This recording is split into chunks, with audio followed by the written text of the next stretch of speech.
आप PT Barnum द्वारा रचित the art of money getting सुन रहे हैं। किताब का परिचय। धन कमाने की कला एक कालजयी रचना है जो जीवन में सफलता और समृद्धि के लिए व्यावहारिक और प्रेरणादायक मार्गदर्शन प्रदान करती है। यह किताब आपको अपने सच्चे पेशे को पहचानने, अपनी प्रतिभा को निखारने और आर्थिक स्वतंत्रता प्राप्त करने के लिए आवश्यक सिद्धांतों को समझने में मदद करती है। सरल और आधुनिक हिंदी में अनुवादित ये किताब आज के पाठकों के लिए उतनी ही प्रासंगिक है जितनी यह अपने मूल समय में थी। प्रत्येक अध्याय आपको अपने लक्ष्यों की ओर बढ़ने के लिए प्रेरित करेगा और जीवन में सही दिशा चुनने की कला सिखाएगा। अगर आपको यह किताब पसंद आए तो कृपया इसे लाइक करें, सब्सक्राइब करें और अपने दोस्तों व परिवार के साथ शेयर करें ताकि वे भी इस ज्ञान का लाभ उठा सकें। अपने सच्चे पेशे को चुनें। सबसे सुरक्षित और सफलता की गारंटी देने वाली योजना ये है कि एक युवा व्यक्ति अपने जीवन की शुरुआत में वह पेशा चुने जो उसकी रुचियों और स्वभाव के सबसे अनुकूल हो। माता-पिता और अभिभावक अक्सर इस मामले में बहुत लापरवाही बरतते हैं। यह बहुत आम है कि एक पिता उदाहरण के लिए कहे, मेरे पास 5 लड़के हैं, मैं बिली को पादरी बनाऊंगा, जॉन को वकील, टॉम को डॉक्टर और डिक को किसान। फिर वह शहर जाता है और यह देखने की कोशिश करता है कि सैमी के साथ क्या किया जाए। वह घर लौटता है और कहता है, सैमी, मुझे लगता है कि घड़ीसाजी एक अच्छा सभ्य व्यवसाय है। मुझे लगता है मैं तुम्हें सुनार बनाऊंगा। वह यह सब सैमी की प्राकृतिक रुचियों या प्रतिभा की परवाह किए बिना करता है। हम सभी निस्संदेह किसी बुद्धिमान उद्देश्य के लिए पैदा हुए हैं। हमारे दिमाग में उतनी ही विविधता है जितनी हमारे चेहरों में। कुछ लोग जन्मजात मैकेनिक होते हैं, जबकि कुछ को मशीनरी से सख्त नफरत होती है। 10 साल के 1 दर्जन लड़कों को एक साथ लें और आप जल्द ही देखेंगे कि 2 या 3 लड़के विटलिंग करके कोई नया उपकरण बना रहे हैं, ताले या जटिल मशीनरी के साथ काम कर रहे हैं। जब वे सिर्फ 5 साल के थे, तब उनके पिता को उनके लिए पहेली जैसा कोई खिलौना नहीं मिलता था जो उन्हें पसंद आए। वे जन्मजात मैकेनिक हैं, लेकिन बाकी 8 या 9 लड़कों की रुचियां अलग होती हैं। मैं खुद बाद वाली श्रेणी में आता हूँ। मुझे मशीनरी से कभी कोई लगाव नहीं रहा, बल्कि मुझे जटिल मशीनरी से एक तरह की नफरत है। मेरे पास इतनी कुशलता कभी नहीं थी कि मैं एक साइडर टैप बनाऊं जो लीक न करे। मैं कभी ऐसी कलम नहीं बना सका जिससे मैं लिख सकूं, न ही मैं स्टीम इंजन के सिद्धांत को समझ सका। अगर कोई मेरे जैसे लड़के को लेकर उसे घड़ीसाज बनाने की कोशिश करे, तो वह लड़का 5 या 7 साल की प्रशिक्षुता के बाद शायद एक घड़ी को खोलकर जोड़ना सीख ले, लेकिन वह सारी जिंदगी मेहनत करता रहेगा और हर मौके पर काम छोड़कर समय बर्बाद करने के बहाने ढूंढेगा। घड़ीसाजी उसके लिए घृणास्पद होगी। जब तक कोई व्यक्ति उस पेशे में प्रवेश नहीं करता जो प्रकृति ने उसके लिए निर्धारित किया है और जो उसकी खास प्रतिभा के लिए सबसे उपयुक्त है, वह सफल नहीं हो सकता। मुझे खुशी है कि यह मानने में कि अधिकांश लोग अपना सही पेशा ढूंढ लेते हैं। फिर भी हम कई ऐसे लोगों को देखते हैं जिन्होंने अपना पेशा गलत चुन लिया है, चाहे वह लोहार हो या पादरी। उदाहरण के लिए, आप उस असाधारण भाषाविद लर्न्ड ब्लैकस्मिथ को देखेंगे जिसे भाषाओं का शिक्षक होना चाहिए था। और आपने ऐसे वकीलों, डॉक्टरों और पादरियों को देखा होगा जो प्रकृति के हिसाब से लोहे के काम या चमड़े के काम के लिए ज्यादा उपयुक्त थे। सही स्थान चुनें। सही पेशा चुनने के बाद आपको सही स्थान का चयन करने में भी सावधानी बरतनी होगी।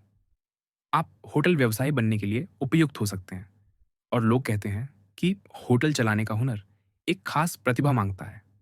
आप होटल को घड़ी की तरह सुचारू रूप से चला सकते हैं और हर दिन 500 मेहमानों के लिए संतोषजनक व्यवस्था कर सकते हैं। फिर भी अगर आप अपना होटल किसी छोटे से गांव में खोलते हैं जहां न तो रेलवे कनेक्शन है और न ही सार्वजनिक आवागमन, तो वह स्थान आपकी बर्बादी का कारण बन जाएगा। यह उतना ही महत्वपूर्ण है कि आप ऐसे स्थान पर व्यवसाय शुरू न करें जहाँ पहले से ही उसी पेशे में सभी मांगों को पूरा करने के लिए पर्याप्त लोग मौजूद हों। मुझे एक ऐसा मामला याद है जो इस विषय को स्पष्ट करता है। जब मैं 1858 में लंदन में था, मैं एक अंग्रेज दोस्त के साथ होलबर्न से गुजर रहा था और वहाँ पैनी शो देखने को मिले। बाहर विशालकाय पोस्टर लगे थे जिनमें सिर्फ एक पैनी में देखने योग्य अद्भुत चीज़ों का चित्रण था। चूंकि मैं खुद थोड़ा शो लाइन में था, मैंने कहा, चलो अंदर चलते हैं। हम जल्द ही एक प्रसिद्ध शोमैन के सामने थे और वह उस क्षेत्र में मेरे द्वारा मिले सबसे चतुर व्यक्ति निकला। उसने हमें अपनी दाढ़ी वाली महिलाओं, अपने अल्बाइनोस और अपने आर्madillos के बारे में कुछ ऐसी असाधारण कहानियां सुनाई जिन पर विश्वास करना मुश्किल था। लेकिन हमने सोचा कि प्रमाण ढूंढने की बजाय इसे मान लेना बेहतर है।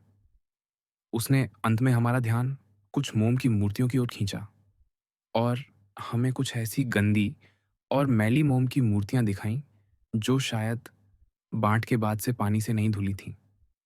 मैंने पूछा, आपकी इन मूर्तियों में ऐसा क्या खास है? उसने जवाब दिया, मैं आपसे अनुरोध करता हूं कि इतने व्यंग्यात्मक ढंग से न बोलें।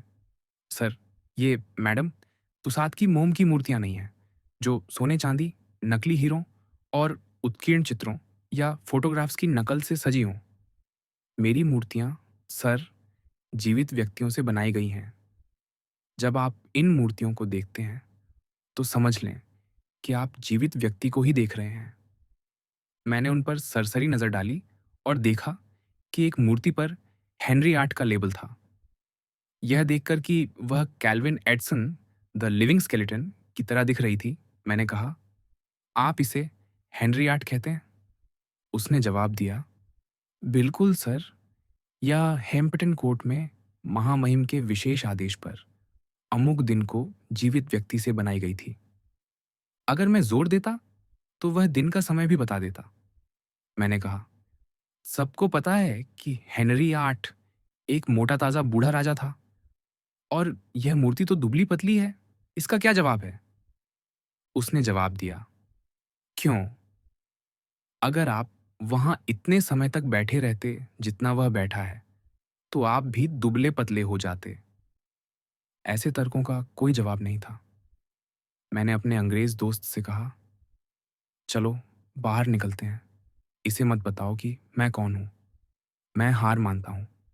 यह मुझसे बेहतर है। वह हमारे पीछे दरवाजे तक आया और सड़क पर भीड़ को देखकर बोला, देवियों और सज्जनों, मैं आपका ध्यान अपने सम्मानित आगंतुकों की ओर खींचना चाहता हूं। यह कहते हुए उसने हमारी ओर इशारा किया जब हम वहां से जा रहे थे। मैं कुछ दिन बाद उससे मिलने गया। उसे बताया कि मैं कौन हूं और कहा, मेरे दोस्त, आप एक शानदार शोमैन हैं, लेकिन आपने गलत स्थान चुना है।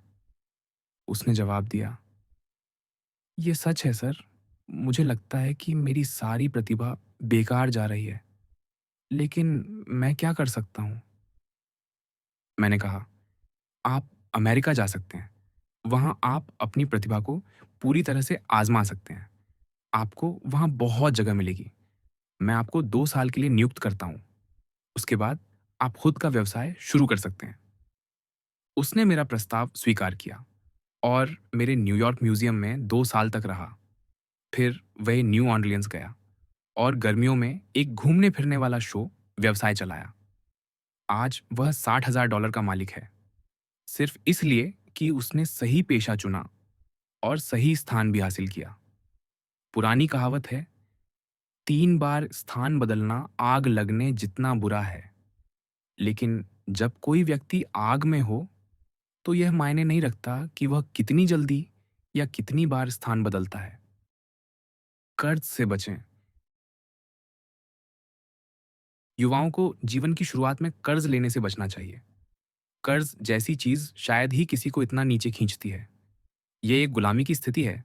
फिर भी हम देखते हैं कि कई युवा जो अभी अपनी किशोरावस्था से बाहर भी नहीं निकले, कर्ज में डूब जाते हैं। वह अपने दोस्त से मिलता है और कहता है, देखो, मुझे एक नया सूट उधार पर मिल गया है। उसे लगता है जैसे यह सूट उसे मुफ्त में मिल गया, और यह अक्सर सच भी होता है। लेकिन अगर वह भुगतान करने में सफल हो जाता है और फिर से उधार लेता है, तो वह एक ऐसी आदत डाल रहा है जो उसे जीवन भर गरीबी में रखेगी। कर्ज इंसान का आत्मसम्मान छीन लेता है और उसे खुद से नफरत करने पर मजबूर करता है। वह जो कुछ खा चुका या पहन चुका, उसके लिए मेहनत करता है, कराहता है, और जब भुगतान का समय आता है, तो उसके पास अपने पैसे के बदले दिखाने को कुछ नहीं होता। इसे ठीक ही मरे हुए घोड़े के लिए काम करना कहते हैं। मैं उन व्यापारियों की बात नहीं कर रहा जो क्रेडिट पर खरीद बिक्री करते हैं, या उन लोगों की जो लाभ कमाने के लिए क्रेडिट पर खरीदते हैं। एक पुराने क्वेकर ने अपने किसान बेटे से कहा था, जॉन, कभी उधार मत ले, लेकिन अगर तुझे कुछ उधार लेना ही पड़े, तो वह खाद के लिए ले, क्योंकि वह तुझे उसे चुकाने में मदद करेगा। मिस्टर बीचर ने युवाओं को सलाह दी थी कि अगर वे ग्रामीण इलाकों में जमीन खरीदने के लिए थोड़ा सा कर्ज ले सकते हैं, तो लें। अगर एक युवा, वे कहते हैं, जमीन के लिए कर्ज ले और फिर शादी कर ले, तो ये दो चीजें उसे सही रास्ते पर रखेंगी, वरना कुछ भी नहीं। यह सीमित दायरे में सुरक्षित हो सकता है, लेकिन जो आप खाते पीते और पहनते हैं, उसके लिए कर्ज लेना टालना चाहिए। कुछ परिवारों में दुकानों से उधार लेने की मूर्खतापूर्ण आदत होती है, और इस तरह वे कई ऐसी चीजें खरीद लेते हैं जिनके बिना काम चल सकता था। ये कहना आसान है, मुझे 60 दिनों का उधार मिला है, और अगर मेरे पास पैसे नहीं होंगे, तो लेनदार को कोई फर्क नहीं पड़ेगा। लेकिन दुनिया में लेनदारों जैसी अच्छी याददाश्त किसी की नहीं होती। जब 60 दिन पूरे हो जाएंगे, आपको भुगतान करना ही पड़ेगा। अगर आप नहीं चुकाते, तो आप अपना वादा तोड़ देंगे और शायद झूठ का सहारा लेंगे। आप कोई बहाना बना सकते हैं या कहीं और से कर्ज लेकर इसे चुकाने की कोशिश कर सकते हैं, लेकिन इससे आप और गहरे कर्ज में फंसते हैं। एक आकर्षक आलसी युवा प्रशिक्षु, होरेशियो, था। उसके नियोक्ता ने उससे पूछा, होरेशियो, क्या तुमने कभी घोंघा देखा है? उसने धीरे धीरे जवाब दिया, मुझे लगता है मैंने देखा है। नियोक्ता ने कहा, फिर तुम जरूर उससे मिले होंगे, क्योंकि मुझे यकीन है कि तुमने कभी किसी को पीछे नहीं छोड़ा।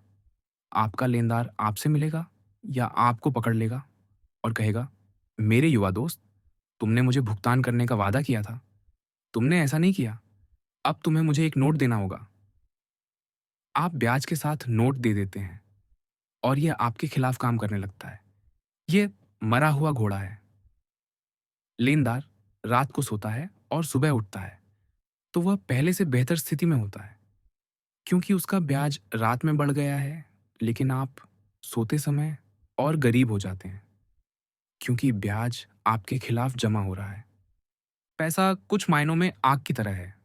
यह एक बहुत अच्छा नौकर है, लेकिन भयानक मालिक। जब ये आप पर हावी हो जाता है, जब ब्याज लगातार आपके खिलाफ बढ़ता जाता है, तो यह आपको सबसे बुरी गुलामी में रखता है। लेकिन अगर पैसा आपके लिए काम करे, तो यह दुनिया का सबसे वफादार नौकर है। यह कोई आंख का नौकर नहीं है। कोई भी जीवित या निर्जन चीज इतनी वफादारी से काम नहीं करती जितना पैसा, जब इसे अच्छी तरह सुरक्षित करके ब्याज पर लगाया जाता है। यह दिन रात, बारिश हो या धूप, काम करता है। मैं कनेक्टिकट के उस ब्लू लॉ स्टेट में पैदा हुआ था, जहां पुराने प्योरिटन के कानून इतने सख्त थे कि कहा जाता था, वे रविवार को अपनी पत्नी को चूमने के लिए भी जुर्माना लगाते थे। फिर भी ये धनी पुराने प्योरिटन हजारों डॉलर ब्याज पर लगाते थे, और शनिवार रात को उनकी संपत्ति एक निश्चित राशि होती थी। रविवार को वे चर्च जाते और एक ईसाई के सभी कर्तव्यों का पालन करते। सोमवार सुबह उठने पर वे पाते कि वे शनिवार रात से काफी अमीर हो गए हैं, सिर्फ इसलिए कि उनका ब्याज पर लगाया पैसा रविवार को पूरे दिन उनके लिए वफादारी से काम करता रहा, कानून के अनुसार। इसे अपने खिलाफ काम न करने दें। अगर आप ऐसा करते हैं, तो पैसे के मामले में जीवन में सफलता की कोई संभावना नहीं है। जॉन रैंडोल्फ, उस विचित्र वर्जीनियन, ने एक बार कांग्रेस में कहा था, मिस्टर स्पीकर, मुझे दार्शनिक पत्थर मिल गया है, जैसा चलता है वैसा चुकाओ। ये वास्तव में दार्शनिक पत्थर के सबसे करीब है जितना कोई कीमियागर कभी पहुंच सका। दृढ़ता रखें। जब कोई व्यक्ति सही रास्ते पर हो तो उसे दृढ़ता बनाए रखनी चाहिए। मैं इस बारे में बात कर रहा हूं क्योंकि कुछ लोग जन्मजात थके हुए होते हैं, स्वाभाविक रूप से आलसी, आत्मविश्वास की कमी और दृढ़ता का अभाव।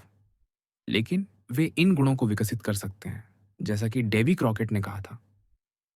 ये बात याद रखो, जब मैं मर जाऊं, सुनिश्चित करो कि तुम सही हो, फिर आगे बढ़ो। यह आगे बढ़ने की भावना, यह दृढ़ निश्चय कि भय या उदासी आपको अपने कब्जे में न लेने पाए, जिससे आप स्वतंत्रता की लड़ाई में अपनी ऊर्जा को कम कर दें। यही वह चीज़ है जिसे आपको विकसित करना होगा। कितने लोग अपनी महत्वाकांक्षा के लक्ष्य के इतने करीब पहुंच गए, लेकिन खुद पर विश्वास खोकर अपनी ऊर्जा को कम कर देते हैं और वह सुनहरा पुरस्कार हमेशा के लिए खो जाता है। यह निस्संदेह अक्सर सच होता है। जैसा कि शेक्सपियर ने कहा, मनुष्य के मामलों में एक ज्वार आता है जो अगर सही समय पर पकड़ लिया जाए तो भाग्य की ओर ले जाता है। अगर आप हिचकिचाते हैं तो कोई और साहसी व्यक्ति आपके सामने हाथ बढ़ाकर पुरस्कार हथिया लेगा। सोलोमन की कहावत याद रखें, जो ढीले हाथ से काम करता है वह गरीब हो जाता है, लेकिन मेहनती का हाथ उसे अमीर बनाता है। दृढ़ता कभी कभी आत्मविश्वास का दूसरा नाम होती है। कई लोग स्वाभाविक रूप से जीवन के नकारात्मक पहलू को देखते हैं और मुसीबत को खुद बुलाते हैं। वे ऐसे ही जन्मे हैं। फिर वे सलाह मांगते हैं और एक हवा से चलते हैं, दूसरी से उड़ जाते हैं और खुद पर भरोसा नहीं कर पाते। जब तक आप इतने मजबूत नहीं हो जाते कि आप खुद पर भरोसा कर सकें, आप सफलता की उम्मीद नहीं कर सकते। मैं व्यक्तिगत रूप से ऐसे लोगों को जानता हूं जिन्हें आर्थिक नुकसान का सामना करना पड़ा और उन्होंने आत्महत्या कर ली क्योंकि उन्हें लगा कि वे अपनी बदकिस्मती को कभी नहीं पार कर पाएंगे। लेकिन मैं ऐसे लोगों को भी जानता हूं जिन्हें इससे कहीं गंभीर आर्थिक मुश्किलों का सामना करना पड़ा और उन्होंने साधारण दृढ़ता के साथ, इस दृढ़ विश्वास के सहारे कि वे न्यायपूर्ण कार्य कर रहे हैं और ईश्वर बुराई को अच्छाई से दूर करेगा, उन मुश्किलों को पार कर लिया। आप इसे जीवन के किसी भी क्षेत्र में देख सकते हैं। दो सेनापतियों को लें, दोनों को सैन्य रणनीति की समझ है, दोनों वेस्ट पॉइंट से शिक्षित हैं, दोनों समान रूप से प्रतिभाशाली। फिर भी एक में दृढ़ता का गुण है और दूसरे में इसकी कमी है, तो पहला अपनी पेशे में सफल होगा, जबकि दूसरा असफल हो जाएगा। कोई चिल्ला सकता है, दुश्मन आ रहे हैं और उनके पास तोपें हैं। तोपें हैं? हिचकिचाने वाला सेनापति कहता है। हाँ, तो हर सैनिक को रोक दो। वह सोचने के लिए समय चाहता है। उसकी हिचकिचाहट उसकी बर्बादी बन जाती है। दुश्मन बिना रुकावट निकल जाता है या उसे कुचल देता है। जबकि दूसरी ओर हिम्मत, दृढ़ता और आत्मविश्वास वाला सेनापति पूरे जोश के साथ युद्ध में जाता है और हथियारों की टक्कर, तोपों की गड़गड़ाहट, घायलों की चीखें और मरते हुए लोगों की कराहों के बीच आप देखेंगे कि यह व्यक्ति दृढ़ता के साथ आगे बढ़ता है, अटल निश्चय के साथ रास्ता काटता और चीरता हुआ जाता है। अपने सैनिकों को साहस, वीरता और विजय के कारनामों के लिए प्रेरित करता है।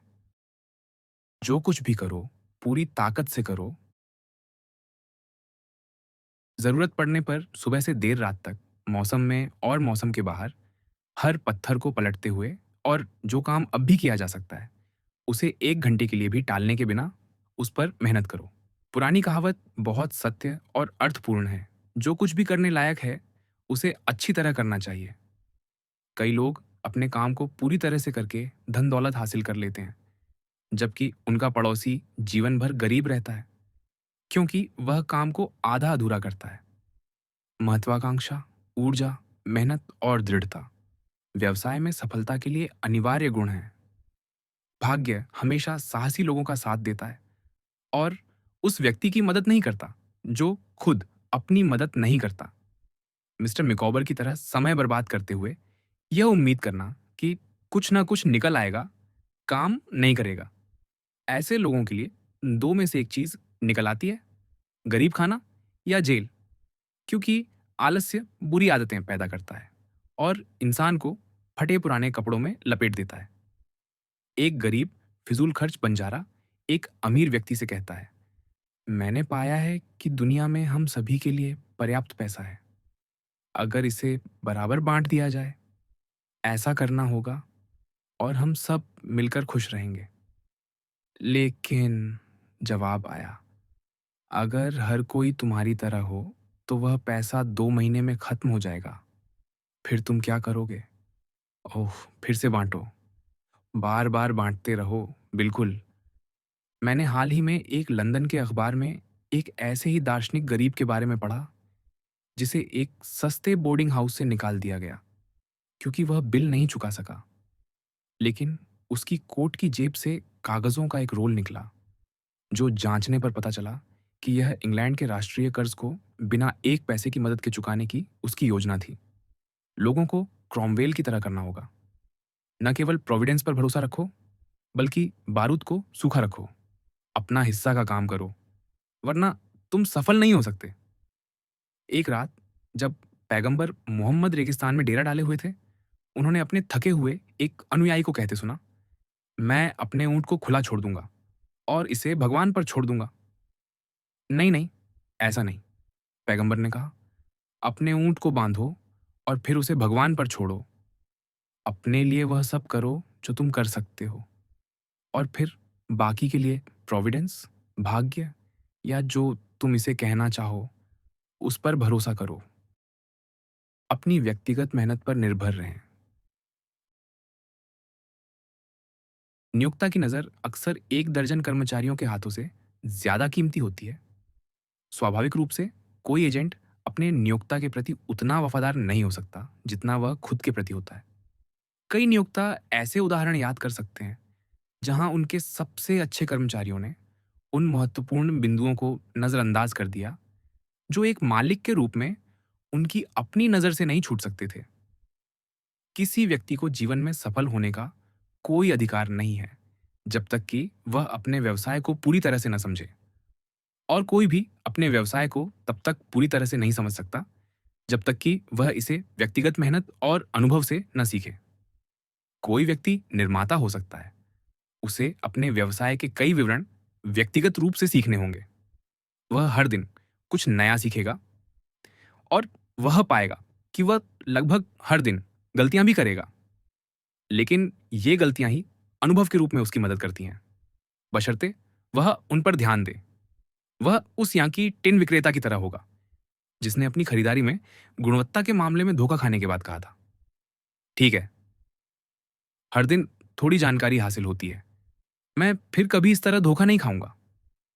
इस तरह एक व्यक्ति अपना अनुभव खरीदता है, और यह सबसे अच्छा अनुभव है अगर इसे बहुत महंगे दाम पर न खरीदा जाए।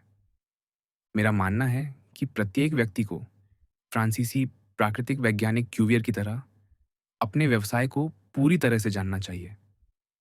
वह प्राकृतिक इतिहास के अध्ययन में इतना निपुण था कि आप उसके पास किसी ऐसे जानवर की हड्डी या उसका एक हिस्सा भी लाएं जिसे उसने पहले कभी वर्णित नहीं देखा हो, तो वह तुलनात्मक तर्क के आधार पर उस वस्तु का चित्र बना सकता था जिससे वह हड्डी ली गई थी। एक बार उसके छात्रों ने उसे धोखा देने की कोशिश की। उन्होंने अपने एक साथी को गाय की खाल में लपेटकर प्रोफेसर की मेज के नीचे एक नए नमूने के रूप में रख दिया। जब दार्शनिक कमरे में आए तो कुछ छात्रों ने उनसे पूछा कि यह कौन सा जानवर है।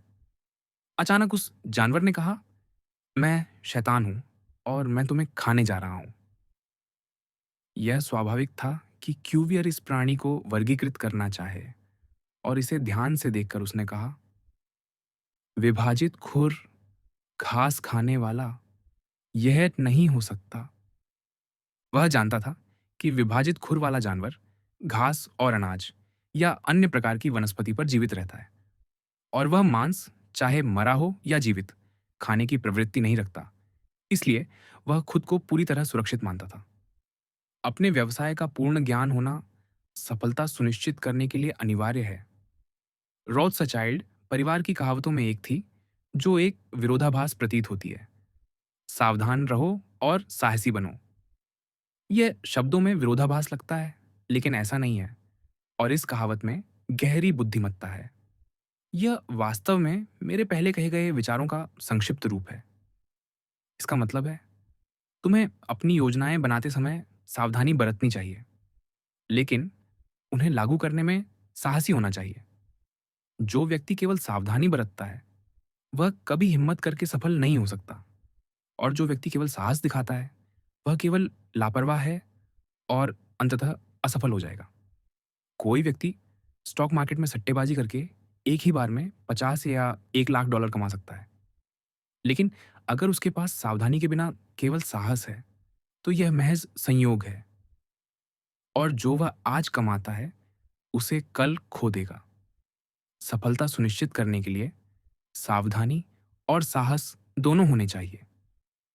रॉथस्चाइल्ड की एक और कहावत है, कभी भी बदकिस्मत व्यक्ति या स्थान के साथ कोई लेना देना मत रखो।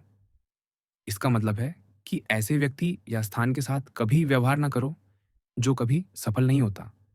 क्योंकि भले ही कोई व्यक्ति ईमानदार और बुद्धिमान प्रतीत हो, अगर वह इस या उस चीज में कोशिश करता है और हमेशा असफल होता है, तो यह किसी ऐसी कमी या कमजोरी के कारण है जिसे आप शायद न देख पाएं, लेकिन जो निश्चित रूप से मौजूद है। सबसे अच्छे औजारों का उपयोग करें। कर्मचारियों को नियुक्त करते समय लोगों को सावधानी बरतनी चाहिए कि वे सबसे अच्छे लोगों को चुनें। समझ लें, आपके पास काम करने के लिए जितने अच्छे औजार हों, उतना बेहतर है। और कोई भी औजार इतना महत्वपूर्ण नहीं है जितना जीवित औजार, यानी कर्मचारी। अगर आपको कोई अच्छा कर्मचारी मिलता है, तो उसे बनाए रखना बेहतर है, बजाय बार-बार बदलने के। वह हर दिन कुछ नया सीखता है और उसके द्वारा अर्जित अनुभव से आपको लाभ होता है। वह इस साल पिछले साल की तुलना में आपके लिए अधिक मूल्यवान है। और अगर उसके आचरण अच्छे हैं और वह वफादार रहता है, तो वह आखिरी व्यक्ति है जिससे आपको अलग होना चाहिए। अगर जैसे-जैसे वह अधिक मूल्यवान होता जाता है, वह यह मानकर कि आप उसके बिना नहीं रह सकते, अत्यधिक वेतन वृद्धि की मांग करता है, तो उसे जाने दें। जब भी मेरा कोई ऐसा कर्मचारी होता है, मैं उसे हमेशा निकाल देता हूँ। पहला, यह साबित करने के लिए कि उसकी जगह भरी जा सकती है। और दूसरा, क्योंकि अगर वह सोचता है कि वह अपरिहार्य है और उसका कोई विकल्प नहीं हो सकता, तो वह किसी काम का नहीं है। लेकिन अगर संभव हो, तो मैं उसे रखूंगा, ताकि उसके अनुभव के परिणाम से लाभ उठाया जा सके। एक कर्मचारी में एक महत्वपूर्ण तत्व है, उसका दिमाग। आप देख सकते हैं कि बिलबोर्ड पर लिखा होता है, हाथ चाहिए। लेकिन हाथ बिना दिमाग के ज्यादा मूल्यवान नहीं होते। मिस्टर बीचर इसे इस तरह समझाते हैं।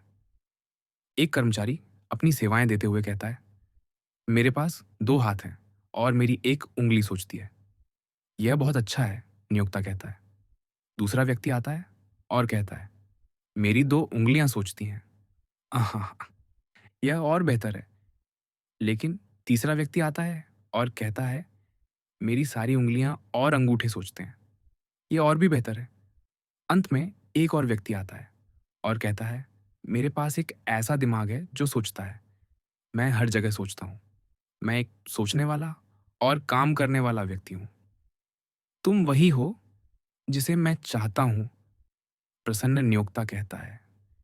जिन लोगों के पास दिमाग और अनुभव है, वे सबसे मूल्यवान होते हैं और उन्हें आसानी से नहीं छोड़ना चाहिए। उनके लिए और आपके लिए भी बेहतर है कि उन्हें समय-समय पर उचित वेतन वृद्धि के साथ रखा जाए। अपने व्यवसाय से ऊपर न उठें। युवा लोग अपनी व्यावसायिक ट्रेनिंग या प्रशिक्षुता पूरी करने के बाद अपने पेशे को आगे बढ़ाने और उसमें उन्नति करने के बजाय अक्सर बेकार बैठकर कुछ न करने में समय बिताते हैं। वे कहते हैं, मैंने अपना व्यवसाय सीख लिया है, लेकिन मैं नौकर बनकर नहीं रहूंगा। अपने व्यापार या पेशे को सीखने का क्या फायदा अगर मैं खुद को स्थापित न करूं? क्या तुम्हारे पास शुरू करने के लिए पूंजी है? नहीं, लेकिन मैं इसे जुटा लूँगा। कैसे जुटाओगे? मैं तुम्हें गोपनीय रूप से बताता हूँ। मेरी एक धनी बूढ़ी चाची हैं और वह जल्द ही मरने वाली हैं।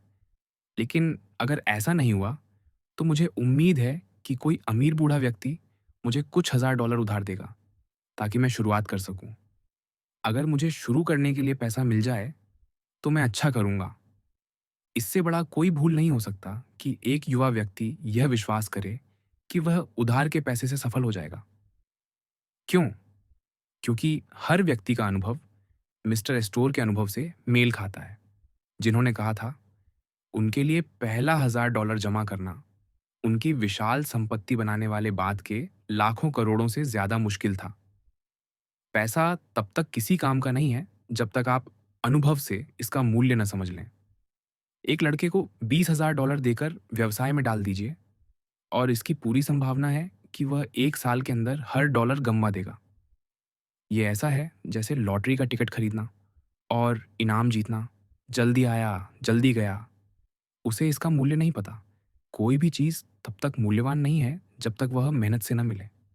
आत्मसंयम और मितव्ययिता, धैर्य और दृढ़ता के बिना, और ऐसी पूंजी से शुरू करके जो आपने खुद नहीं कमाई, आप निश्चित रूप से संचय में सफल नहीं होंगे।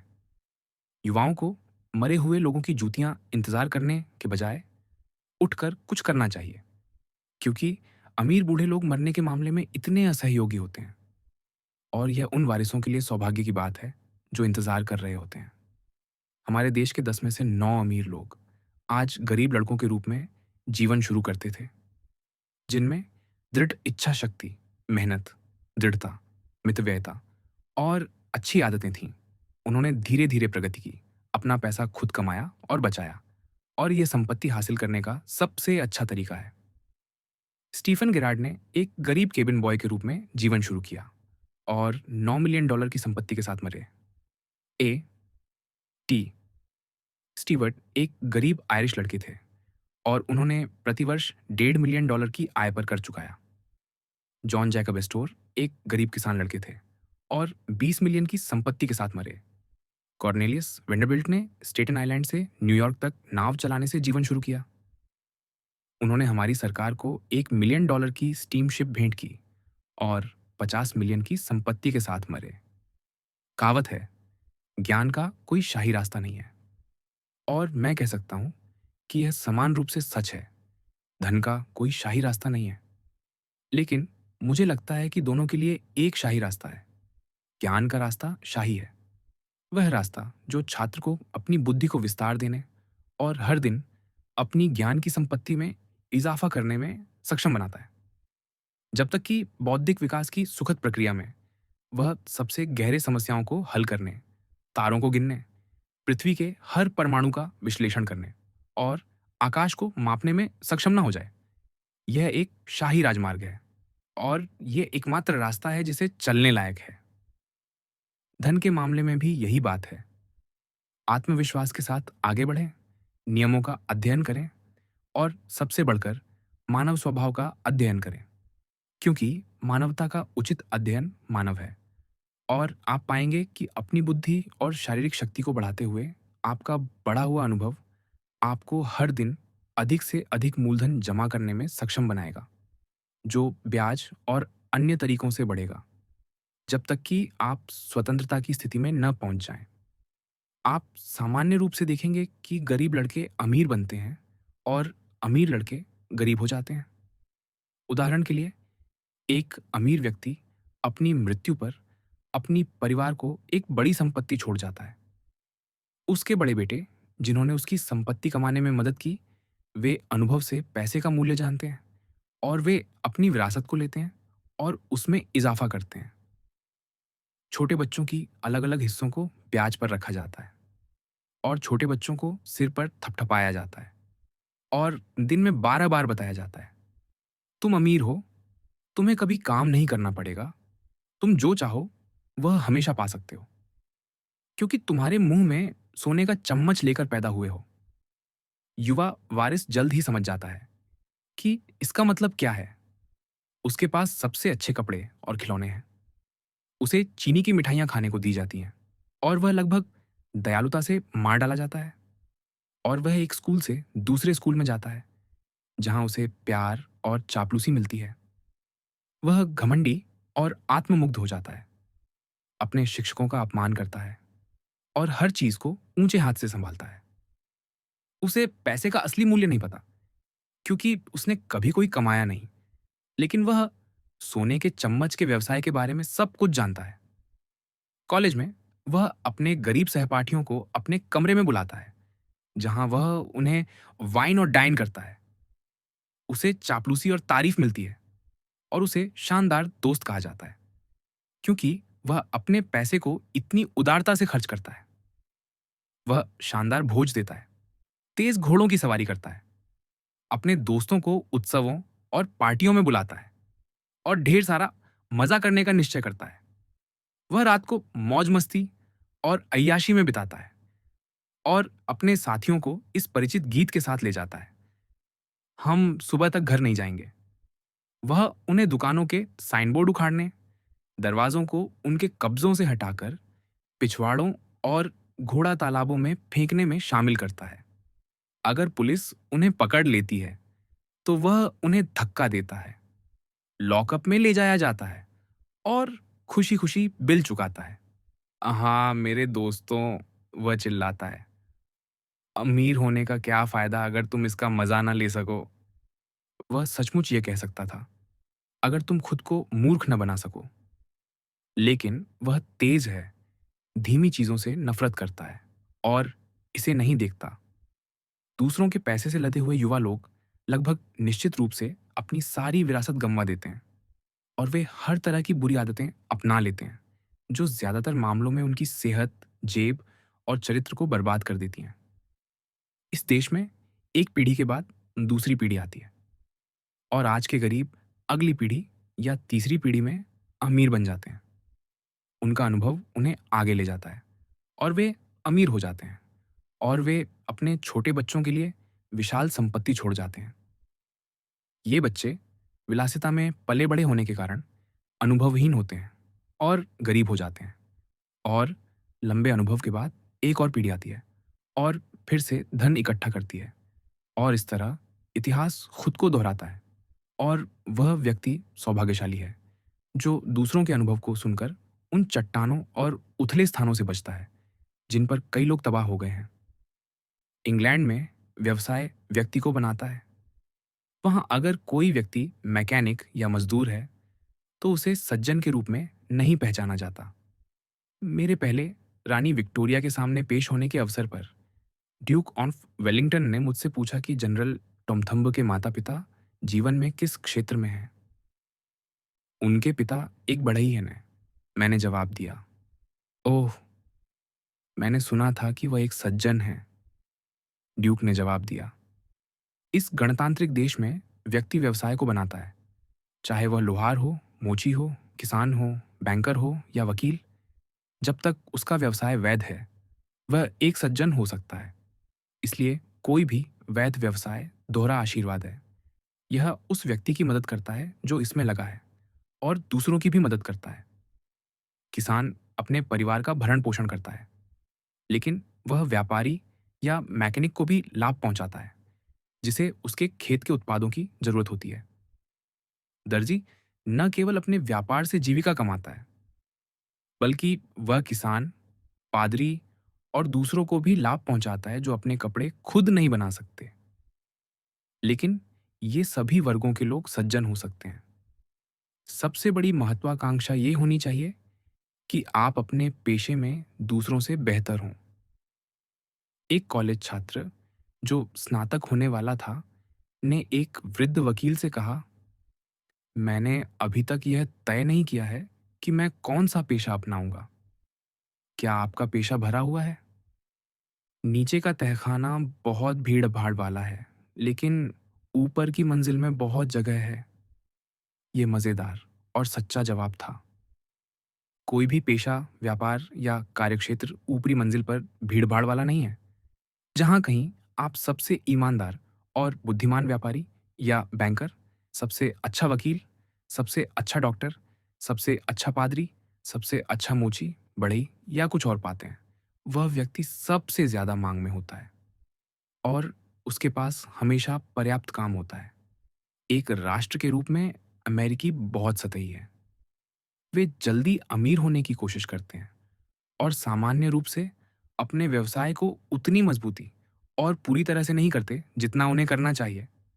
लेकिन जो अपने क्षेत्र में दूसरों से बेहतर होता है, अगर उसकी आदतें अच्छी हैं और उसकी ईमानदारी निर्विवाद है, वह प्रचुर संरक्षण प्राप्त करने में असफल नहीं हो सकता और वह धन स्वाभाविक रूप से उसका पीछा करता है। इसलिए आपका आदर्श वाक्य हमेशा एक्सेल्सियोर होना चाहिए, क्योंकि इसे जीने से असफलता जैसा कोई शब्द नहीं होता। कुछ उपयोगी सीखें। हर व्यक्ति को अपने बेटे या बेटी को कोई उपयोगी व्यापार या पेशा सिखाना चाहिए, ताकि इन बदलते भाग्य के दिनों में, जब आज अमीर हैं और कल गरीब हो सकते हैं, उनके पास कुछ ठोस हो जिस पर वे भरोसा कर सकें। यह प्रावधान कई लोगों को उस दुख से बचा सकता है जो भाग्य के किसी अप्रत्याशित मोड़ के कारण अपनी सारी संपत्ति खो देने से उत्पन्न होता है। आशा को प्रबल होने दें, लेकिन बहुत काल्पनिक न बने। कई लोग हमेशा गरीब रहते हैं क्योंकि वे बहुत काल्पनिक होते हैं। हर योजना उन्हें निश्चित सफलता की तरह दिखती है और इसलिए वे एक व्यवसाय से दूसरे में बदलते रहते हैं, हमेशा मुश्किलों में, हमेशा हैरों के नीचे। मुर्गियों को बिना निकले गिनने की योजना एक प्राचीन भूल है, लेकिन यह उम्र के साथ बेहतर नहीं होती। अपनी शक्तियों को बिखेरें नहीं, केवल एक प्रकार के व्यवसाय में संलग्न रहें और तब तक उसका पूरी निष्ठा से पालन करें जब तक आप सफल न हो जाएं, या जब तक आपका अनुभव यह न दिखाए कि आपको इसे छोड़ देना चाहिए। एक ही कील पर लगातार हथौड़ा मारने से वह आखिरकार घर तक पहुंच जाती है, ताकि उसे मजबूती से जकड़ा जा सके। जब किसी व्यक्ति का अविभाजित ध्यान एक ही लक्ष्य पर केंद्रित होता है, तो उसका दिमाग लगातार मूल्यवान सुधारों के सुझाव देता रहता है, जो तब छूट जाते अगर उसका दिमाग एक साथ दर्जन भर अलग अलग विषयों में उलझा होता। कई बार एक व्यक्ति के हाथ से संपत्ति इसलिए फिसल जाती है क्योंकि वह एक समय में बहुत सारे व्यवसायों में उलझा होता है। एक साथ बहुत सारी लोहे की सलाखों को आग में रखने के खिलाफ पुरानी सावधानी में अच्छी समझदारी है। सिस्टम में काम करें। बिजनेस में लोगों को सिस्टमैटिक होना चाहिए। जो शख्स नियमों से काम करता है, हर चीज के लिए टाइम और जगह फिक्स करता है और अपना काम फटाफट निपटाता है, वो उस इंसान से दोगुना काम कर लेता है, वो भी आधी मेहनत में, जो काम को लापरवाही या अधूरे मन से करता है। अपने सारे कामों में सिस्टम लाने से, एक बार में एक काम करने से और हमेशा अपॉइंटमेंट्स को टाइम पर पूरा करने से आपको मौज मस्ती और रिलैक्स करने का टाइम मिल जाता है। वहीं जो इंसान एक काम को आधा अधूरा करता है, फिर दूसरी चीज पकड़ लेता है और उसे भी आधा अधूरा छोड़ देता है, उसका बिजनेस हमेशा बिखरा बिखरा रहता है और उसे कभी नहीं पता कि उसका दिन का काम कब खत्म होगा, क्योंकि वो कभी खत्म होता ही नहीं। हाँ, इन सारे नियमों की भी एक लिमिट होती है। हमें बैलेंस बनाए रखना चाहिए, क्योंकि जरूरत से ज्यादा सिस्टमैटिक होना भी ठीक नहीं। मिसाल के तौर पर, कुछ लोग चीजों को इतने ध्यान से रखते हैं कि बाद में ढूंढ ही नहीं पाते। ये वैसा ही है जैसे वॉशिंगटन का रेड टेप सिस्टम या मिस्टर डिकेंस का सरकमलोक्यूशन ऑफिस। सब कुछ थ्योरी में, लेकिन रिजल्ट जीरो। जब न्यूयॉर्क में एस्टोर हाउस पहली बार शुरू हुआ, तो ये देश का सबसे टॉप होटल था। मालिकों ने यूरोप में होटलों के बारे में ढेर सारा सीखा था और उन्हें अपनी इस बड़ी होटल के हर डिपार्टमेंट में सख्त सिस्टम पर गर्व था। रात के 12 बजे जब ढेर सारे गेस्ट आसपास होते, मालिक कहता, जॉन, वो बेल बजा दे। और 2 मिनट में 60 नौकर हर एक के हाथ में पानी की बाल्टी लिए हॉल में हाजिर हो जाते। मालिक गेस्ट से कहता, ये हमारी फायर बेल है, इससे पता चलता है कि हम यहाँ पूरी तरह सेफ हैं, हम सब कुछ सिस्टम से करते हैं। ये उस वक्त की बात है जब शहर में क्रोटन पानी शुरू नहीं हुआ था। लेकिन कभी-कभी वो अपने सिस्टम को ज़रूरत से ज़्यादा फ़ॉलो कर लेते थे। एक बार जब होटल गेस्ट से खचाखच भरा था, एक वेटर अचानक बीमार पड़ गया। होटल में 50 वेटर थे, लेकिन मालिक को लगा कि उसका पूरा स्टाफ होना चाहिए, वरना उसका सिस्टम गड़बड़ हो जाएगा। डिनर टाइम से ठीक पहले वो भागता हुआ नीचे आया और बोला, "एक और वेटर चाहिए। मेरे पास एक वेटर कम है। अब क्या करूं?" तभी उसकी नज़र बूट्स, एक आयरिश लड़के पर पड़ी। उसने कहा, "पैट, अपने हाथ मुंह धो ले। ये सफ़ेद एप्रन पहन और 5 मिनट में डाइनिंग रूम में आ जा।" पैट ने वैसा ही किया और मालिक ने कहा, "पैट, तुम्हें इन 2 कुर्सियों के पीछे खड़ा होना है और उन गेस्ट्स की सर्विस करनी है जो इन पर बैठेंगे। क्या तुमने पहले कभी वेटर का काम किया है?" पैट ने जवाब दिया, "मुझे सब पता है बॉस, लेकिन मैंने पहले ऐसा किया नहीं है।" ये उस आयरिश पायलट जैसा था, जिससे एक बार कप्तान ने ये सोचकर कि वो रास्ता भटक गया है, पूछा, "तुझे यकीन है कि तू समझता है तू क्या कर रहा है?" पैट ने जवाब दिया, "बिल्कुल, मुझे इस जलमार्ग की हर चट्टान का पता है।" उसी पल धड़ाम से जहाज एक चट्टान से टकरा गया। "अरे, ये तो उनमें से एक थी," पायलट ने आगे कहा। "लेकिन डाइनिंग रूम की बात पर वापस आते हैं। पैट," मालिक ने कहा, "यहाँ हम सब कुछ सिस्टम से करते हैं। तुम्हें पहले इन गेस्ट्स को सूप की प्लेट देनी है और जब वो खत्म कर लें, तो उनसे पूछना कि वो आगे क्या खाना चाहेंगे।" पैट ने जवाब दिया, "मुझे सिस्टम का फंडा पूरी तरह समझ आ गया है।" थोड़ी देर में गेस्ट्स अंदर आए। सूप की प्लेटें उनके सामने रखी गईं। पैट के 2 गेस्ट्स में से एक ने अपना सूप पी लिया, दूसरे को सूप पसंद नहीं आया। उसने कहा, "वेटर, इस प्लेट को हटाओ और मेरे लिए फिश लाओ।" पैट ने उस सूप की अछूती प्लेट को देखा और मालिक के सिस्टम वाले इंस्ट्रक्शंस याद करते हुए जवाब दिया, "नहीं सर, जब तक आप अपना सूप नहीं पी लेते, मैं प्लेट नहीं हटा सकता।" जाहिर है, ये सिस्टम को ज़रूरत से ज़्यादा सीरियसली लेना था। अखबार पढ़ें। हमेशा एक भरोसेमंद अखबार लें, ताकि दुनिया भर की खबरों और गतिविधियों से पूरी तरह अपडेट रहे। जो शख्स अखबार के बिना है, वो अपनी दुनिया से कट जाता है। टेलीग्राफ और स्टीम के इस ज़माने में हर बिजनेस में ढेर सारे ज़रूरी आविष्कार और सुधार हो रहे हैं। और जो अखबार नहीं पढ़ता, वो जल्द ही खुद को और अपने बिजनेस को पीछे छूटा हुआ पाएगा। बाहरी गतिविधियों से सावधान रहें। हम अक्सर देखते हैं कि जिन लोगों ने ढेर सारी दौलत कमाई, वे अचानक गरीब हो जाते हैं। कई बार ऐसा नशे की लत, जुए या दूसरी बुरी आदतों की वजह से होता है। लेकिन ज़्यादातर बार ऐसा इसलिए होता है क्योंकि वो शख्स किसी बाहरी डील में फंस जाता है। जब वो अपने जायज़ बिजनेस में अमीर बन जाता है, तो उसे किसी शानदार सट्टे की बात बताई जाती है, जिसमें वो लाखों कमा सकता है। उसके दोस्त लगातार उसकी तारीफ करते हैं, कहते हैं कि वो तो जन्मजात लकी है, जो भी छूता है, वो सोना बन जाता है। अब अगर वो भूल जाता है कि उसकी मितव्ययिता, ईमानदारी और अपने बिज़नेस पर पूरा ध्यान देने की वजह से उसे कामयाबी मिली, तो वो उन लुभावनी बातों में आ जाता है। वो कहता है, "मैं $20,000 लगाऊँगा, मैं लकी रहा हूँ और मेरा अच्छा भाग्य जल्द ही मुझे $60,000 वापस दिला देगा।" कुछ दिन बाद पता चलता है कि उसे $10,000 और डालने पड़ेंगे। थोड़े दिन बाद उसे बताया जाता है, "सब ठीक है, लेकिन कुछ अनजानी दिक्कतों की वजह से $20,000 और चाहिए, जिससे उसे मोटा मुनाफा होगा।" लेकिन जब कमाई का टाइम आता है, बुलबुला फट जाता है। वो अपनी सारी दौलत गंवा देता है और तब उसे वो बात समझ आती है जो उसे पहले ही समझ लेनी चाहिए थी। चाहे कोई शख्स अपने बिजनेस में कितना भी सक्सेसफुल हो, अगर वो उससे हटकर किसी ऐसे बिजनेस में पड़ता है जिसे वो समझता ही नहीं, तो वो सैमसन की तरह हो जाता है, जिसके बाल कटने के बाद उसकी ताकत चली गई थी और वो बाकी आम लोगों जैसा हो गया। अगर किसी के पास ढेर सारा पैसा है, तो उसे हर उस चीज में थोड़ा-थोड़ा निवेश करना चाहिए जो सक्सेस का वादा करती हो और शायद इंसानियत के लिए फ़ायदेमंद हो। लेकिन निवेश की रकम हमेशा सीमित रखनी चाहिए और कभी भी उस दौलत को बेवकूफ़ी से खतरे में नहीं डालना चाहिए, जो उसने मेहनत और जायज़ तरीके से कमाई है।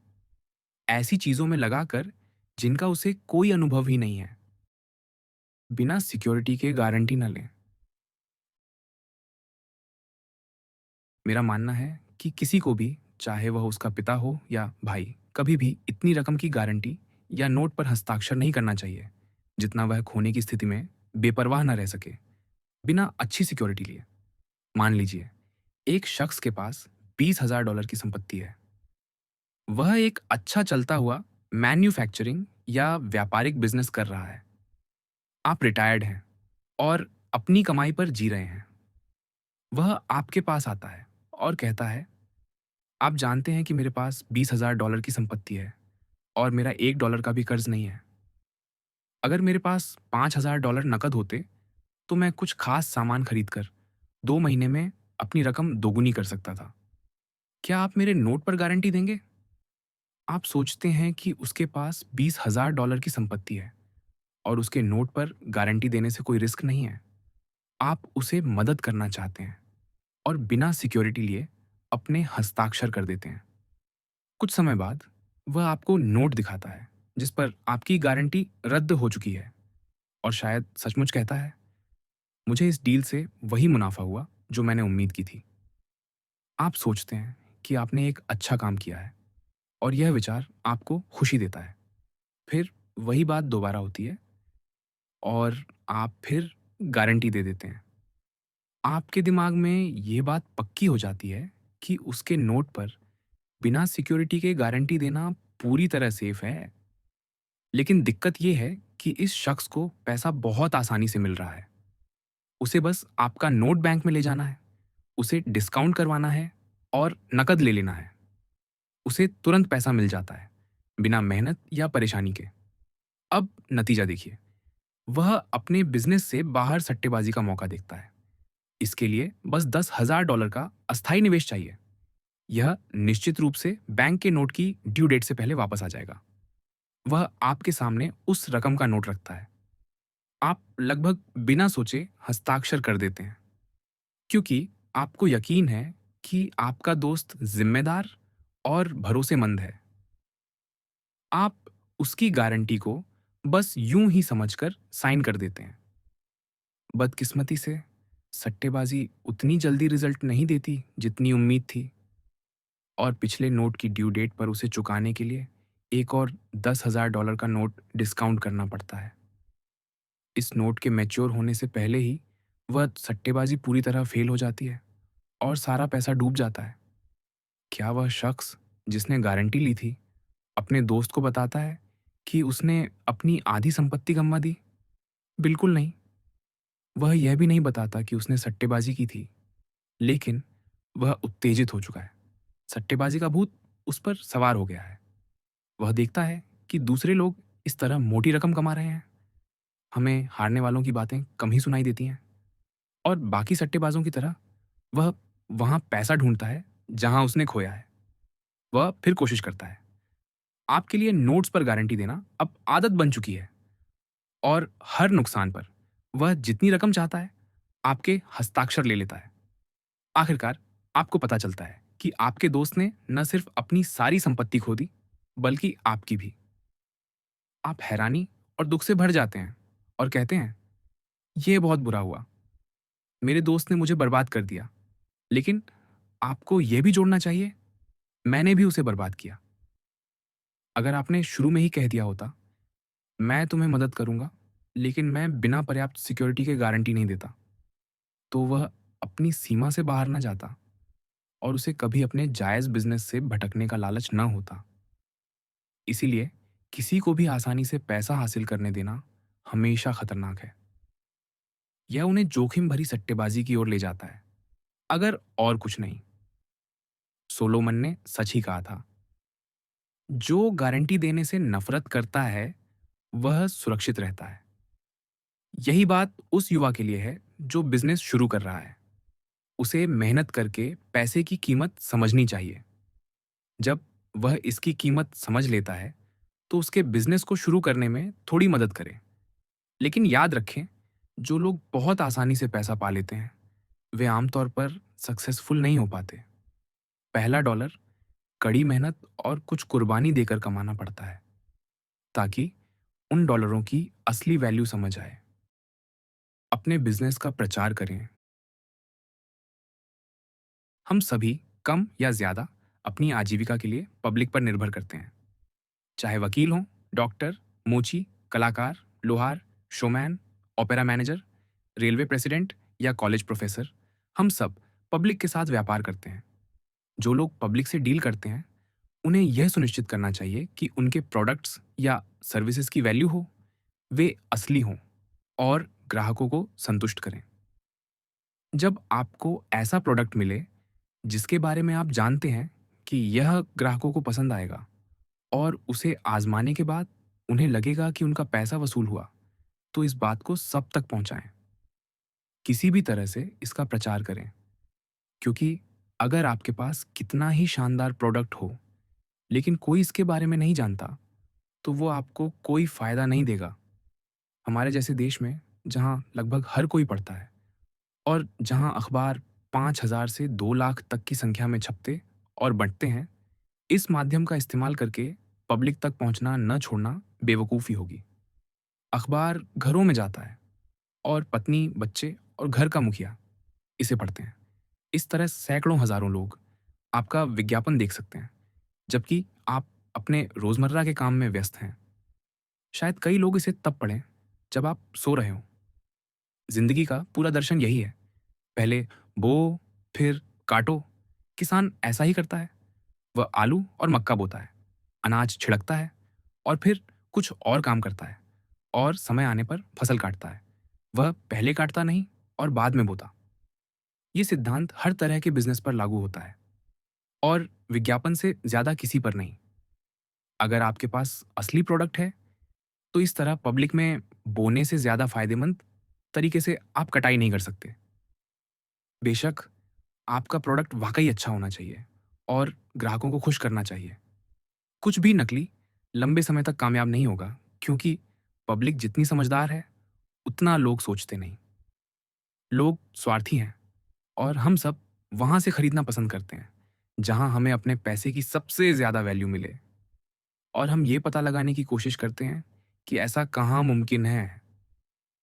आप किसी नकली प्रोडक्ट का विज्ञापन कर सकते हैं और कई लोगों को एक बार खरीदने के लिए लुभा सकते हैं, लेकिन वे आपको धोखेबाज और ठग कहेंगे और आपका बिजनेस धीरे-धीरे खत्म हो जाएगा, जिससे आप गरीब हो जाएंगे। यह सही भी है। बहुत कम लोग मौके के ग्राहकों पर निर्भर रह सकते हैं। आपको चाहिए कि आपके ग्राहक बार-बार लौटकर खरीदें। एक शख्स ने मुझसे कहा, मैंने विज्ञापन की कोशिश की, लेकिन कामयाबी नहीं मिली। फिर भी मेरा प्रोडक्ट अच्छा है। मैंने जवाब दिया, दोस्त, हर नियम के कुछ अपवाद हो सकते हैं, लेकिन तुम विज्ञापन कैसे करते हो? उसने कहा, मैंने एक साप्ताहिक अखबार में 3 बार विज्ञापन दिया और इसके लिए $1.5 दिए। मैंने जवाब दिया, महाशय, विज्ञापन सीखने जैसा है, थोड़ा सा बहुत खतरनाक होता है। आपको लगातार और स्मार्ट तरीके से विज्ञापन करना होगा। कुछ लोग विज्ञापन लिखने में कमाल के होते हैं, जो पहली नज़र में ही पाठक का ध्यान खींच लेता है।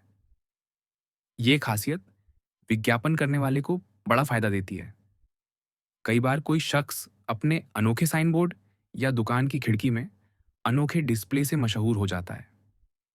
हाल ही में मैंने एक दुकान के सामने फुटपाथ पर लटकता हुआ एक साइन देखा, जिस पर साधारण अक्षरों में लिखा था, दूसरी तरफ मत पढ़ो। बेशक मैंने दूसरी तरफ पढ़ा और बाकी सबने भी। यह इतना चतुर और मजेदार था कि हर किसी का ध्यान उस दुकान की ओर गया। उस शख्स ने इस तरह पहले पब्लिक का ध्यान अपनी दुकान की ओर खींचा और फिर अपने ग्राहकों को अच्छी सर्विस देकर अपनी कामयाबी पक्की कर ली। जेनिन, एक हैटमेकर, ने जेनी लिंड के पहले कॉन्सर्ट का टिकट नीलामी में $225 में खरीदा। क्योंकि उसे पता था कि ये उसके लिए शानदार विज्ञापन होगा। बोली, लगाने वाला कौन है? नीलामीकर्ता ने पूछा, जब उसने कैसल गार्डन में वो टिकट बेचा। जेनिन, हैटमेकर, जवाब आया। वहां फिफ्थ एवेन्यू से लेकर दूर दराज के शहरों तक के हजारों लोग थे, जो ऊंचे ओहदों पर थे। जेनिन, हैटमेकर, कौन है ये? उन्होंने कहा। वे पहले कभी इसके बारे में नहीं सुनते। अगली सुबह अखबारों और टेलीग्राफ ने मैन से टेक्सास तक ये खबर फैला दी कि जेनी लिंड के पहले कॉन्सर्ट के टिकटों की नीलामी में करीब $20,000 आए और एक टिकट $225 में जेनिन, हैटमेकर को बिका। पूरे देश में लोग अनजाने में अपनी टोपी उतारकर देखने लगे कि कहीं वो जेनिन की टोपी तो नहीं। आयोवा के एक कस्बे में पोस्ट ऑफिस के बाहर भीड़ में एक शख्स के पास जेनिन की टोपी थी और उसने इसे गर्व से दिखाया, भले ही वो घिस चुकी थी और 2 सेंट की भी कीमत नहीं थी। अरे, एक शख्स ने कहा, तुम्हारे पास तो असली जेनिन टोपी है, कितना लकी है तू। दूसरे ने कहा, इस टोपी को संभाल कर रख, ये तुम्हारे परिवार में कीमती निशानी बनेगी। अपने ग्राहकों के साथ नम्र और दयालु रहें। नम्रता और सभ्यता बिजनेस में निवेश किया गया सबसे अच्छा पूंजी है। बड़ी दुकानें, चमकदार साइन बोर्ड और आकर्षक विज्ञापन भी बेकार साबित होंगे अगर आप या आपके कर्मचारी ग्राहकों के साथ रूखा व्यवहार करते हैं। सच तो यह है कि जितना नम्र और उदार कोई व्यक्ति होता है, उतना ही ज्यादा लोग उसका समर्थन करते हैं। जैसा बोएं वैसा काटें। जो व्यक्ति सबसे कम कीमत में सबसे अच्छी क्वालिटी का सामान देता है, फिर भी खुद के लिए मुनाफा रखते हुए, वह लंबे समय में आमतौर पर सबसे ज्यादा कामयाब होता है। यह हमें उस सुनहरे नियम तक ले जाता है, जैसा तुम चाहते हो कि लोग तुम्हारे साथ करें, वैसा ही तुम उनके साथ करो। और अगर आप हमेशा ये सोचकर व्यवहार करेंगे कि आप ग्राहकों से जितना हो सके उतना कम देकर ज्यादा लेना चाहते हैं, तो वे आपके साथ बेहतर व्यवहार करेंगे। जो लोग अपने ग्राहकों के साथ कंजूसी भरा सौदा करते हैं, जैसे कि वे उन्हें दोबारा देखने की उम्मीद ही नहीं रखते, वे गलत नहीं होते। वे उन्हें वाकई दोबारा ग्राहक के रूप में नहीं देखेंगे। लोग पैसे देने के साथ साथ अपमान सहना पसंद नहीं करते। मेरे म्यूजियम में एक अशर ने एक बार मुझसे कहा कि वह लेक्चर रूम में मौजूद एक शख्स को बाहर निकलते ही पीटने वाला है। क्यों? मैंने पूछा। क्योंकि उसने कहा कि मैं सज्जन नहीं हूं, अशर ने जवाब दिया। कोई बात नहीं, मैंने कहा। वह इसके लिए पैसे दे रहा है और उसे पीटकर तुम उसे यह नहीं समझा सकते कि तुम सज्जन हो। मैं एक ग्राहक को खोने का जोखिम नहीं उठा सकता। अगर तुमने उसे पीटा तो वह दोबारा म्यूजियम कभी नहीं आएगा और वह अपने दोस्तों को भी दूसरी जगहों पर मनोरंजन के लिए ले जाएगा। और इस तरह तुम देखो, मेरा भारी नुकसान होगा। लेकिन उसने मेरा अपमान किया, अशर ने बड़बड़ाते हुए कहा। बिल्कुल, मैंने जवाब दिया। और अगर वह म्यूजियम का मालिक होता और तुमने उसका म्यूजियम देखने की फीस चुकाई होती और फिर उसने तुम्हारा अपमान किया होता, तो शायद तुम्हारे गुस्से का कुछ कारण होता। लेकिन इस मामले में वह पैसे दे रहा है और हम ले रहे हैं, इसलिए तुम्हें उसके बुरे व्यवहार को बर्दाश्त करना होगा। दान करें। बेशक लोगों को दान करना चाहिए, क्योंकि यह एक कर्तव्य और खुशी दोनों है। लेकिन अगर आपके पास इससे ऊंचा कोई प्रेरणा नहीं है, तो भी नीति के तौर पर आप पाएंगे कि उदार व्यक्ति को लोग समर्थन देते हैं, जबकि कंजूस और कठोर व्यक्ति से लोग दूरी बनाते हैं। सोलोमन ने कहा है, कोई ऐसा है जो बांटता है और फिर भी बढ़ता है, और कोई ऐसा है जो जरूरत से ज्यादा रोकता है लेकिन वह गरीबी की ओर ले जाता है। जाहिर है, असली दान वही है जो दिल से निकलता है। सबसे अच्छा दान वह है जो उन लोगों की मदद करता है जो खुद की मदद करने को तैयार हैं। बिना सोचे समझे आवेदक की योग्यता की जांच किए बिना दान देना हर तरह से गलत है। लेकिन उन लोगों को खोजकर चुपके से उनकी मदद करना जो खुद के लिए संघर्ष कर रहे हैं, वह दान है जो बांटता है और फिर भी बढ़ता है। लेकिन उस गलत सोच में न पड़े जो कुछ लोग अपनाते हैं कि भूखे को आलू की जगह प्रार्थना या रोटी की जगह आशीर्वाद दे दें। भरे पेट वालों को ईसाई बनाना खाली पेट वालों की तुलना में आसान है। बेकार की बकवास ना करें। कुछ लोगों को अपनी बिजनेस की गोपनीय बातें उजागर करने की मूर्खतापूर्ण आदत होती है। अगर वे पैसा कमाते हैं, तो उन्हें अपने पड़ोसियों को बताना अच्छा लगता है कि उन्होंने ये कैसे किया। इससे कोई फायदा नहीं होता और कई बार बहुत कुछ खो जाता है। अपने मुनाफे, अपनी उम्मीदों, अपनी अपेक्षाओं या अपने इरादों के बारे में कुछ न कहें। यह नियम बातचीत के साथ-साथ पत्रों पर भी लागू होना चाहिए। गोएथे ने मेफिस्तोफेल्स से कहलवाया है, न कभी पत्र लिखो, न ही किसी को नष्ट करो। बिजनेस करने वालों को पत्र लिखने पड़ते हैं, लेकिन उन्हें सावधान रहना चाहिए कि उनमें क्या लिख रहे हैं।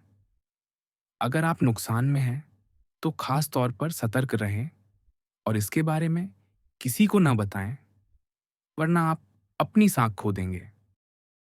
अपनी ईमानदारी बनाए रखें। ईमानदारी हीरे मोती से भी ज्यादा कीमती है। एक पुराने कंजूस ने अपने बेटों से कहा, पैसा कमाओ, अगर हो सके तो ईमानदारी से, लेकिन पैसा कमाओ। यह सलाह न केवल बहुत गलत थी, बल्कि यह मूर्खता की पराकाष्ठा थी। यह ऐसा था जैसे कह रहा हो, अगर ईमानदारी से पैसा कमाना मुश्किल लगे, तो बेईमानी से आसानी से कमा लो। बेचारा मूर्ख। उसे यह नहीं पता कि जीवन में सबसे मुश्किल काम है बेईमानी से पैसा कमाना। उसे यह नहीं पता कि हमारे जेलखाने उन लोगों से भरे हैं जिन्होंने इस सलाह को मानने की कोशिश की। उसे यह नहीं समझ आया कि कोई भी व्यक्ति बेईमान नहीं हो सकता बिना जल्दी पकड़े गए। और जब उसकी सिद्धांतहीनता का पता चलता है, तो सफलता के लगभग सारे रास्ते उसके लिए हमेशा के लिए बंद हो जाते हैं। लोग स्वाभाविक रूप से उन सभी से दूरी बनाते हैं जिनकी ईमानदारी पर शक हो, चाहे कोई व्यक्ति कितना ही नम्र, सुखद और मददगार क्यों ना हो। अगर हमें गलत नापतौल का शक हो, तो हम में से कोई भी उसके साथ लेन देन करने की हिम्मत नहीं करता। सख्त ईमानदारी न केवल जीवन में हर तरह की सफलता, वित्तीय रूप से, का आधार है, बल्कि हर अन्य पहलू में भी। बेदाग चरित्र की ईमानदारी अमूल्य है। यह अपने मालिक को वह शांति और खुशी देती है जो इसके बिना हासिल नहीं की जा सकती, जो कोई भी पैसा, मकान या जमीन खरीद नहीं सकता। एक ऐसा व्यक्ति जिसे सख्ती से ईमानदार माना जाता है, भले ही वह कितना ही गरीब क्यों ना हो, उसके पास पूरी कम्युनिटी की जेबें उपलब्ध हैं, क्योंकि सभी जानते हैं कि अगर वह उधार लिया हुआ लौटाने का वादा करता है, तो वह कभी निराश नहीं करेगा। इसलिए अगर कोई व्यक्ति केवल स्वार्थ के लिए भी, बिना किसी ऊंचे उद्देश्य के ईमानदार रहता है, तो उसे पता चलेगा कि डॉक्टर फ्रैंकलिन का कहना कभी गलत नहीं हो सकता कि ईमानदारी सबसे अच्छी नीति है। अमीर होना हमेशा सफल होने के बराबर नहीं होता। कई अमीर लोग गरीब होते हैं, जबकि कई अन्य लोग जो ईमानदार और समर्पित हैं, जिनके पास उतना पैसा नहीं है जितना कुछ अमीर लोग एक हफ्ते में उड़ा देते हैं, फिर भी वे वास्तव में ज्यादा अमीर और खुशहाल होते हैं। क्योंकि कोई भी व्यक्ति अपने उच्च नैतिक नियमों का उल्लंघन करते हुए सचमुच अमीर या खुश नहीं हो सकता।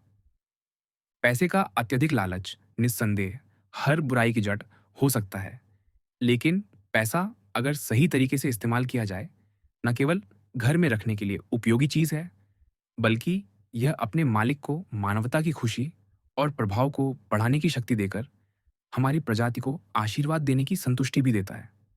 धन की इच्छा लगभग सभी में होती है और कोई नहीं कह सकता कि यह गलत है, बशर्ते धन का मालिक इसकी जिम्मेदारियों को स्वीकार करे और इसे मानवता के लिए दोस्त की तरह इस्तेमाल करे। पैसा कमाने की कहानी, जो कि व्यापार है, सभ्यता की कहानी ही है। और जहां कहीं व्यापार सबसे ज्यादा फला फूला, वहां कला और विज्ञान ने भी सबसे शानदार फल दिए। वास्तव में सामान्य रूप से पैसा कमाने वाले हमारी प्रजाति के लाभकारी होते हैं। उनके कारण काफी हद तक हमें हमारे शिक्षण संस्थान, कला, अकादमियां, कॉलेज और चर्च मिले हैं। धन की इच्छा या उसके स्वामित्व के खिलाफ यह कोई तर्क नहीं है कि कभी-कभी कंजूस लोग होते हैं, जो सिर्फ जमा करने के लिए पैसा जमा करते हैं और जिनकी कोई ऊंची आकांक्षा नहीं होती, सिवाय हर उस चीज को हथियाने के जो उनके पहुंच में आती है।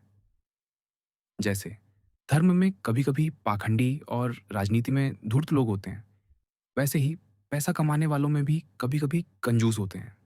हालांकि ये सामान्य नियम के अपवाद मात्र हैं, लेकिन जब हमें इस देश में ऐसा कंजूस, जो एक उपद्रव और ठोकर का पत्थर है, मिलता है, तो हम आभार के साथ याद करते हैं कि अमेरिका में कोई प्राइमोजेनेचर कानून नहीं है और प्रकृति के नियम के अनुसार वह समय आएगा जब जमा हुआ धन मानवता के लाभ के लिए बिखर जाएगा। इसीलिए सभी पुरुषों और महिलाओं से मैं ईमानदारी से कहता हूं, पैसा ईमानदारी से कमाएं और किसी अन्य तरीके से नहीं। क्योंकि शेक्सपियर ने सच ही कहा है, जिसके पास पैसा, साधन और संतुष्टि नहीं है, वह तीन अच्छे दोस्तों के बिना है।